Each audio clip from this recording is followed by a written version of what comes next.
Story time and the living's easy.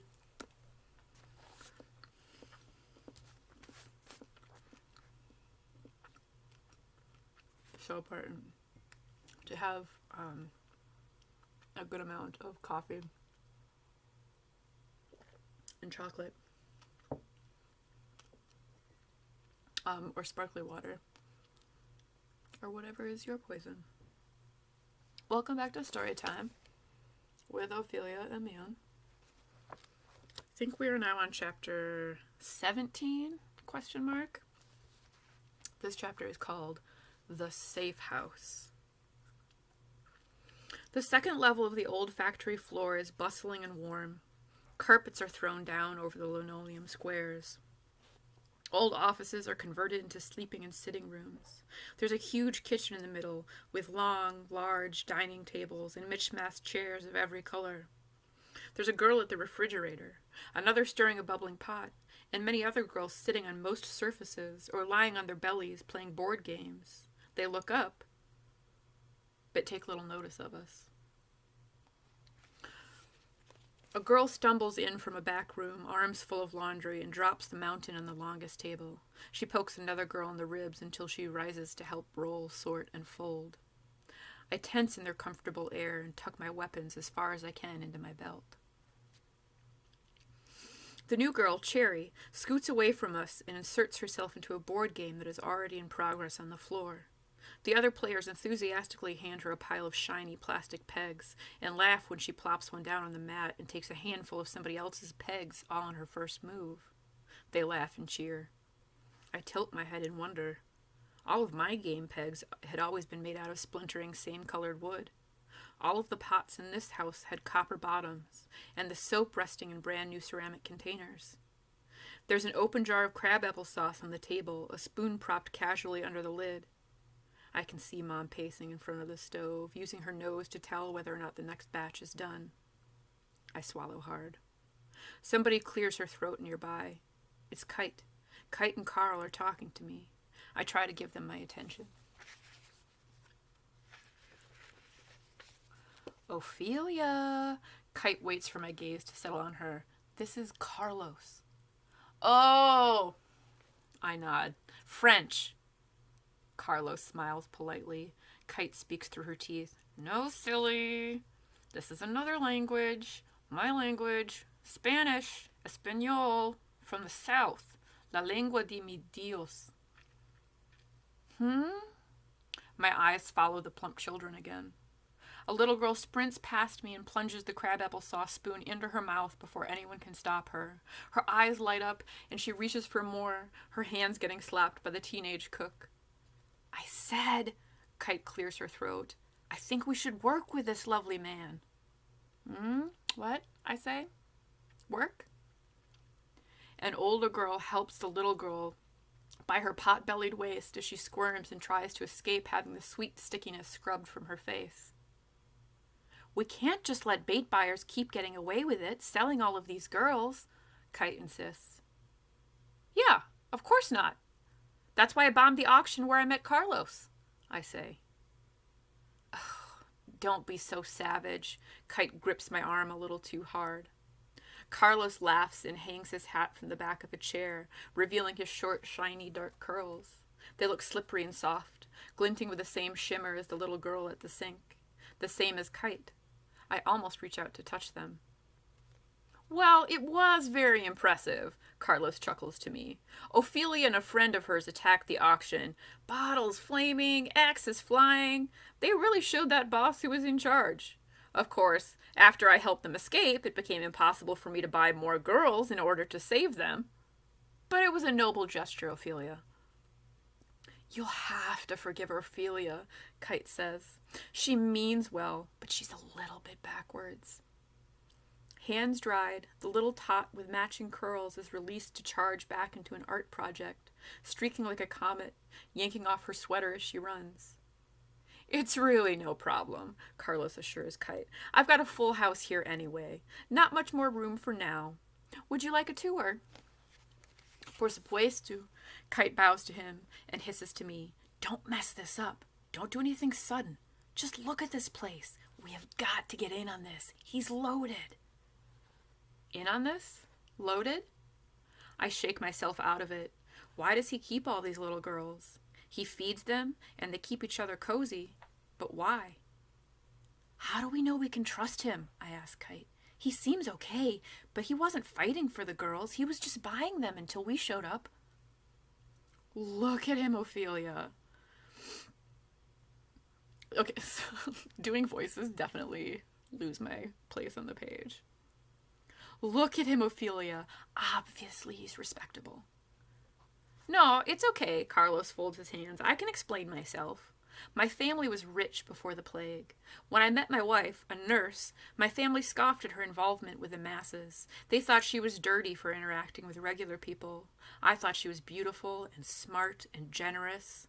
When she was bitten at work and turned, she left me alone with my daughter and my disapproving family. As they all died, not following the advice of the nurse, one by one, I inherited their money and used it to do what she would have liked. I'm no nurse, but all I have to offer anybody is my money, so I use it to buy the little girls that my wife would have treated. I rescue them and buy them toys and let them play with my daughter. I'm willing to overlook your infections if you will overlook the... What? Cool. I did some paragraph breaks really well. I'm really nailing the dialogue on this page. I rescue them and buy them toys and let them play with my daughter. I'll overlook your infections if you will overlook the barbarity of my birth family. Will you give me a shot? Shot? I ask. She'll give you more than one shot to the head if you're not treating these little girls right, Kite smirked, because she's savage. But she'll come around to you too. Yo mismo, que te gusta ya. I like your style, Carlos offers his silk-sleeved elbow to her. I nod to the tour, hoping that no skeletons fly out of the rich closets. Room by room, the safe house grows more secure and lovely. All of the girls are healthy, free of mud and fleas, in possession of dolls and carved trucks. There are books on their shelves and clothes in their closets, even if they have stripped them off and leave them in piles on the floor so that they can better splash in the bubbly tubs. They smile if they notice us at all. Cherry waves as we pass her, curled up on the couch with a knitted blanket, snuggled deep between the other girls. The smallest of the girls toddles about from cushion to arm to radio. The oldest girls, busy with glossy magazines, knitting, and the other toddlers are quite a few inches shorter than Kite. Almost my size. Carlos pauses in front of the marker board in the room with the girls' papers and pencils to explain that the auction trend right now is to buy girls when they're quite young, so that they don't remember any other way of living. He says that the girls in his house don't linger long after they can fend for themselves, often taking younger friends with them, to live in the free quarters provided at jobs as housekeepers, cooks, or security guards. He says some run away back to their families or buyers right away, out of habit, but that they are all welcome to stay as long as they like or to return at any time. They have bunk beds and cookies and oranges, something that Juliet and I have never tasted. I wonder if Imogen has ever tasted a lemon, or if Swan would have liked to sniff a kiwi if she had turned out to be immune like me. The girls toss bananas in their mouths like princesses and lean with their limbs draped without thought, peeling and popping ripe slices into their cheeks. One bounces out of her place on the couch and jumps onto a large pillow that skids across a pile of magazines, just like Juliet or Hector would do. Like I would have done to Imogen. There are shouts and grumbles of who is going to have to clean it up, but the offending girl just hugs her friends and provides a pair of scissors that they can use to cut out fresh collages. She leaves the scissors behind to do a handstand and finishes with a back bend onto the bench in front of me. Her short, round fingers shine bronzed in the electric light. I reach out my hand and hold it just above hers. She's so close, so smooth, and so warm. I shouldn't be this close. She jumps to call instructions to a friend, and her arm grazes my fingers. She doesn't notice me, but I back away, horrified by what I have done. I can kill her. I could have killed her. I know better than to come this close to touching anyone. Kite and Carlos have disappeared into another room. I hurry behind them, glancing at all of the paintings on the walls. The office is unlike the other childish rooms. It has a door with a lock that Carlos opens with a key. There's only one table, a metal one with drawers around the sides. There is a non-electric machine sitting on the case of drawers. It has a big handle and dark rubber rollers. Its gears are greased and not rusted. It is nicely maintained in a way that Dad would have liked. He would have strode in from the yard, a well-oiled rag in his hand, and offered to show me how to keep it in good repair. He would have whistled while we worked. He would have hugged me and pointed out all of the loose screws for me to tighten. It's a printing press. I could use this to make flyers. Kite clutches at my arm, beaming with excitement, and then points to the next case of drawers. There's a phone, a real phone, with a blinking red light in working order. There's a large map and a stereo on the table. The speakers are taller than some of the girls. This is where I do all of my planning. I spend most of my day in here, Carlos says. I can listen to the Rangers channel, and then all of the pins on this map are the auctions planned for August, September, October. I was thinking maybe I could hire somebody to go and get some more girls for me, since I can't show my face. I compliment him on his nice map and mention to him that I can find anything on a map, as I had practiced my entire childhood. She's a driver, Kite whispers. Excellent, he smiles kindly and continues. Now, this phone only rings once in a while, but I know a few others who have phones, nurses at the hospital and at the morgue who alert me to special events. Wow, you know people who can go to the hospital? I erupt. Even if his nurse wife had been too lowly for his esteemed family, the services of a nurse are more expensive than most families can ever afford. Only the richest families can go to the hospitals when they're sick, even if they disapprove of working there. He gives me a golden grin, but becomes distracted when a short, stout, older girl flashes the electric lights off and on in the rest of the warehouse.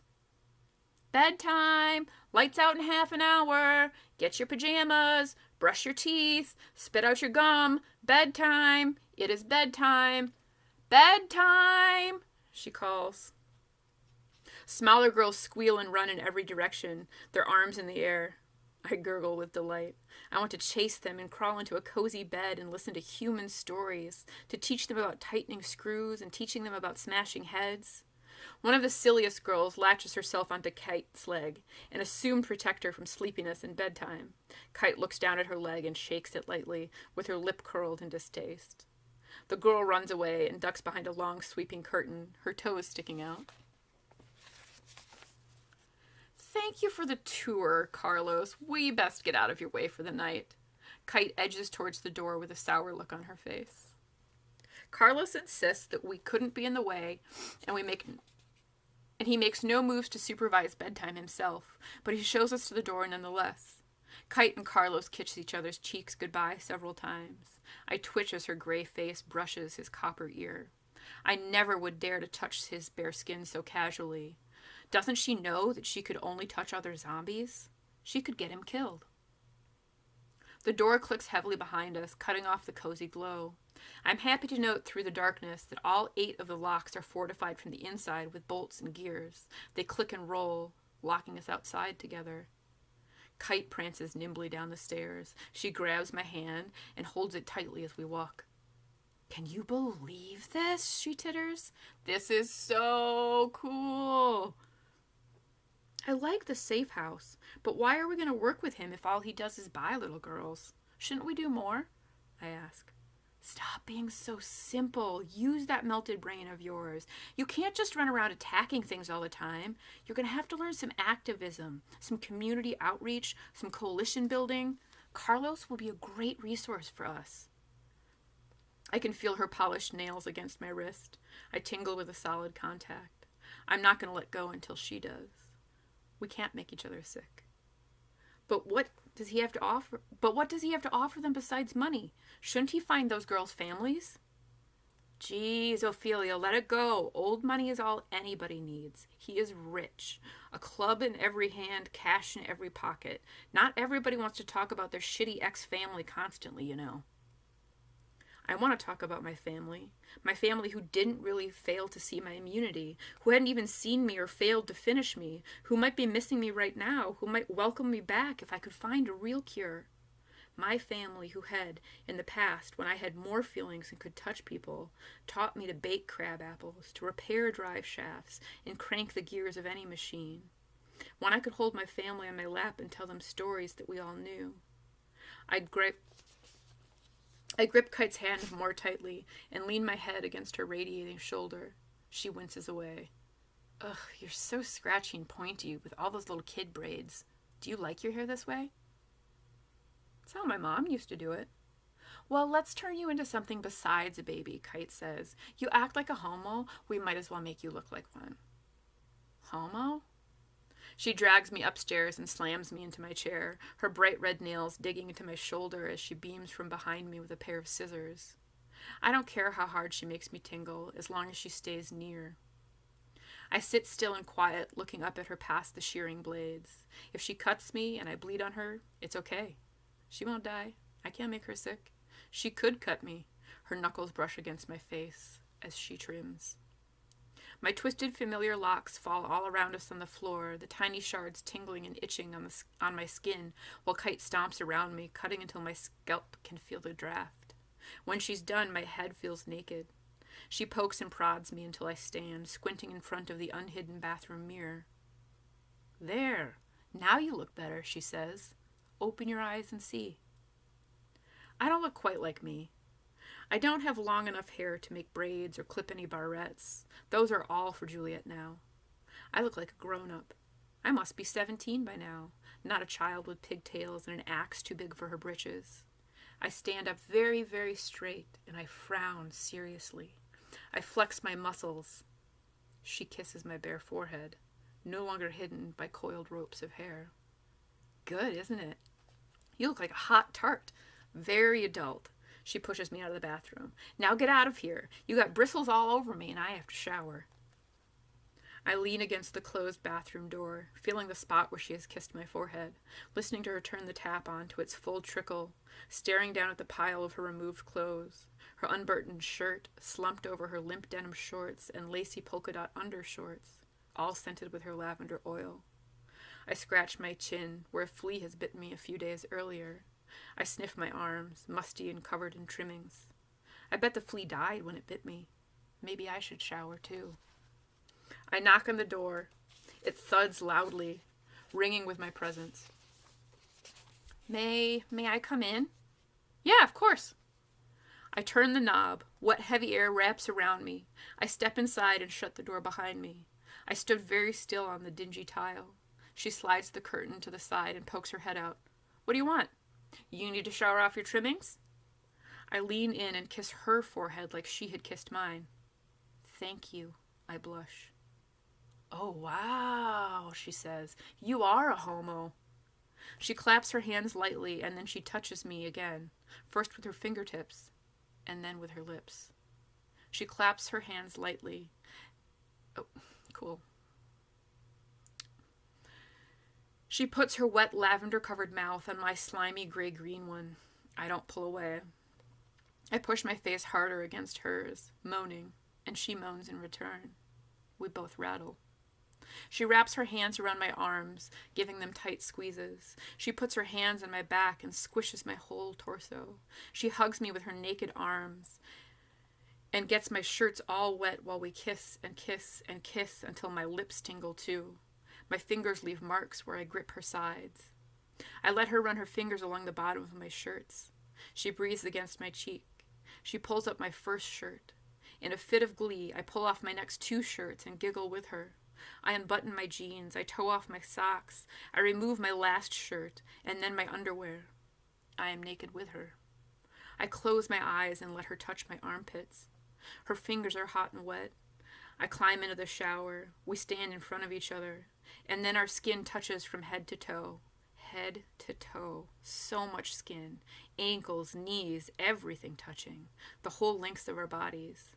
I taste her mouth. It is saltier than mine. I taste her neck. It is sweeter than mine. I don't bite her. I just wrung my teeth along her skin so that she can feel it. Our fingers lace and run over every inch of each other. I tingle in my soles, in my ears, on my lips. I tingle from my head to my toes, and my middle flames so loudly that I don't know if I fell down or sat down on the porcelain. I don't know if we walked or crawled back to the closet.